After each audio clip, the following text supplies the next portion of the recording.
Halo semua, perkenalkan saya Langgeng Dwi Hartono dan saya adalah mahasiswa psikologi di Universitas Proklamasi 45 Yogyakarta. Baik, pada video kali ini mari kita sama-sama belajar tentang teori stimulus respon dari Miller and Dollar. Sebelumnya, mari kita mengenal dahulu tentang dua tokoh tersebut. Yang pertama ada John Dollar. Dia dilahirkan di Menasha, Wisconsin pada tanggal 29 Agustus 1900. Pada tahun 1948, ia menjadi peneliti dan profesor di bidang psikologi. Dollar telah menulis banyak artikel teknis dalam ilmu-ilmu pengetahuan sosial, mulai dari etnologi sampai psikoterapi. Yang kedua ada Neil Miller. Ia dilahirkan di Milwaukee, Wisconsin pada tanggal 3 Agustus 1909. Pada tahun 1946 dia menerima gelar PhD-nya dari Harvard dan mulai belajar psikolinguistik. Ia mendapat gelar PhD-nya di bidang psikologi dari Universitas Yale pada tahun 1935. Mereka berdua bekerja sama dengan Institute of Human Relations menciptakan sebuah karya berjudul Frustration and Aggression yang menganalisa frustasi dan akibatnya menurut konsep stimulus respon. Oke, kita masuk pada materi. Yang pertama ada struktur kepribadian. Kebiasaan atau habit adalah elemen dalam teori Miller and Dollar yang memiliki sifat struktural. Habit adalah ikatan atau asosiasi antara stimulus dengan respon yang relatif stabil dan bertahan lama dalam kepribadian. Dollar dan Miller juga mempertimbangkan dorongan sekunder atau secondary drive seperti rasa takut sebagai bagian dari kepribadian yang relatif stabil. Menurut Dollar dan Miller, dorongan primer dan hubungan stimulus respon yang bersifat bawaan juga menyumbang struktur kepribadian, walaupun kurang penting dibandingkan habit dan dorongan sekunder, karena dorongan primer dan hubungan stimulus respon bawaan ini menentukan taraf umum seseorang, bukan membuat seseorang menjadi unik.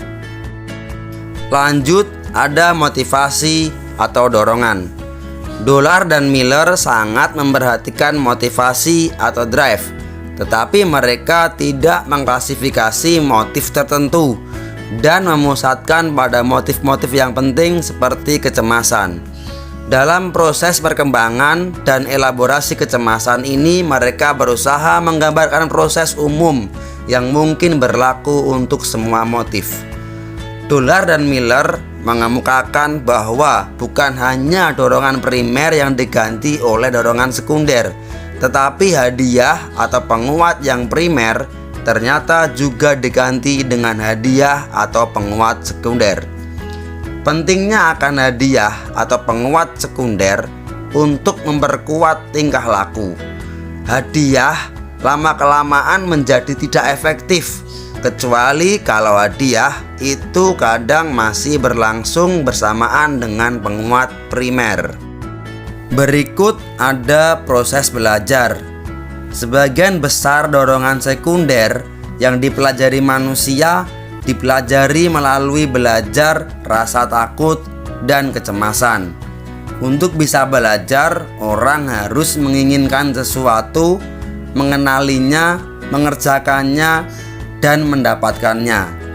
Ada 4 komponen belajar.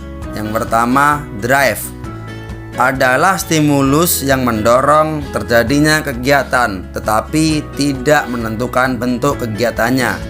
Yang kedua ada cue, adalah stimulus yang memberi petunjuk perlunya dilakukan respon yang sesungguhnya.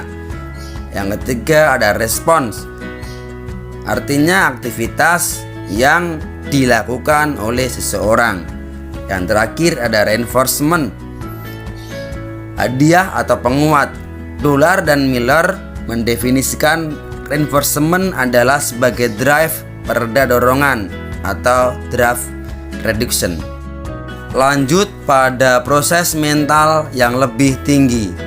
Yang pertama ada perluasan stimulus respon, artinya mengembangkan stimulus dan respon sehingga bukan hanya menjelaskan tingkah laku yang sederhana, tetapi juga mengenai makna dan penerapannya berkaitan dengan persoalan kepribadian yang kompleks. Yang kedua ada generalisasi stimulus, artinya semakin mirip stimulus lain itu dengan stimulus aslinya, maka peluang terjadinya generalisasi tingkah laku, emosi, pikiran, atau sikap semakin besar.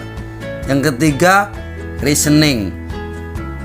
Artinya reasoning memberi kemudahan untuk merencanakan, menekankan tindakan pada masa yang akan datang, mengantisipasi respon agar menjadi lebih efektif.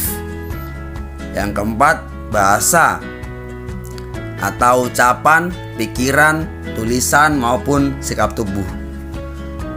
Artinya kata dapat menguatkan tingkah laku sekarang secara verbal dengan menggambarkan konsekuensi masa yang akan datang.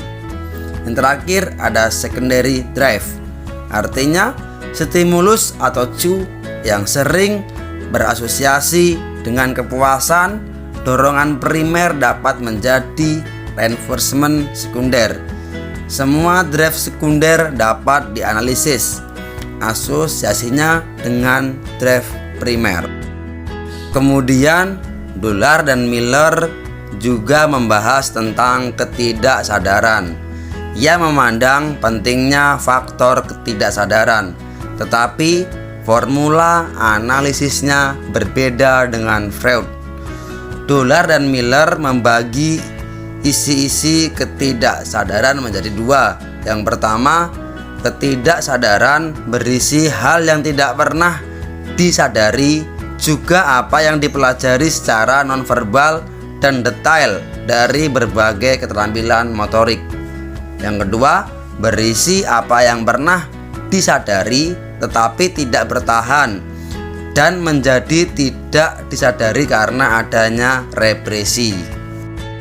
Lanjut pada perkembangan kepribadian. Poin A, perangkat innate respons sederhana dan primary proses. Dalam hal ini bayi memiliki 3 repertoire primitif yang paling sederhana. Yang pertama, refleks spesifik. Kebanyakan berupa respon tertentu terhadap stimulus tertentu. Contohnya, ketika orang dewasa menyentuh pipi bayi, maka sang bayi akan merespon memutar kepalanya ke arah pipi yang disentuh.